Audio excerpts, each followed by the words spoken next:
What's going on, guys? I've got a 2006 Ford Crown Vic, and I'm going to use this car to point out to you the location of the 2 fuses and the 1 relay for the operation of the air conditioning. So everything's under the hood. Before we go there, check to see if your horn works, and I'll tell you why later.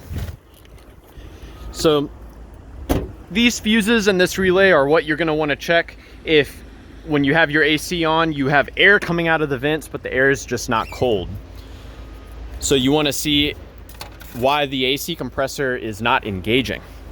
So first off, the 2 fuses, fuse right here, 15 amp fuse, and a fuse right there, also a 15 amp fuse.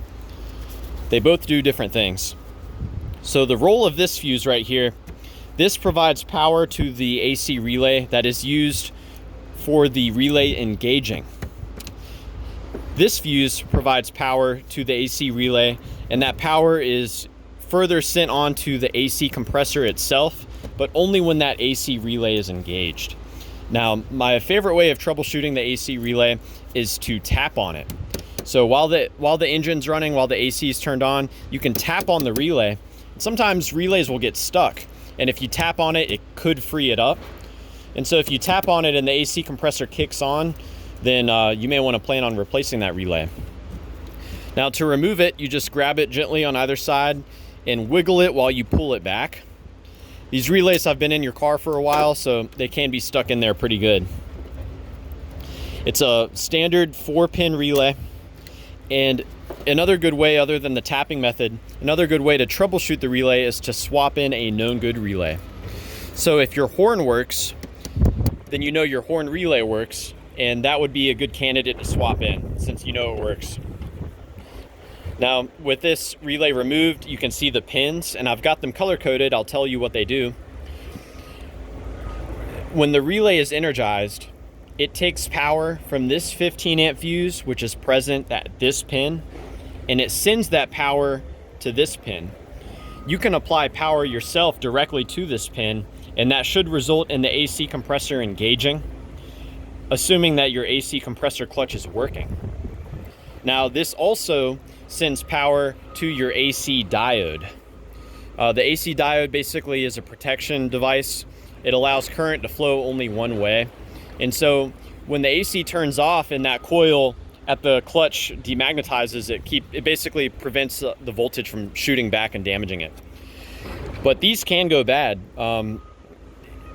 If this shorts to ground, then it could cause this fuse to blow. I have seen that. So you could swap in a different diode as a troubleshooting step. Do not mess with this diode. This diode is important for the operation of the fuel pump, so just leave this one alone. If you're going to swap in any other diode, have it be this one right here. Now, as far as this relay getting activated, it's controlled by the Powertrain control module. And this is accomplished by the Powertrain control module providing a ground at this pin. So if you have the AC on and the car is running and you do not see a ground present here, it means that for whatever reason, the Powertrain control module has decided to not turn the AC on.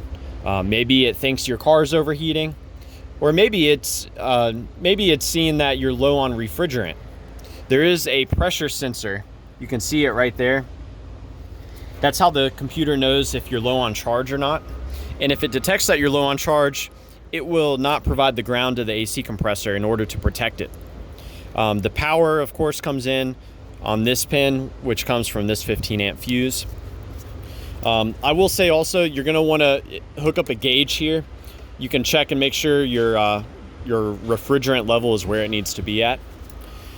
Now, the AC compressor is located right down here, and you can see the connector that goes to it.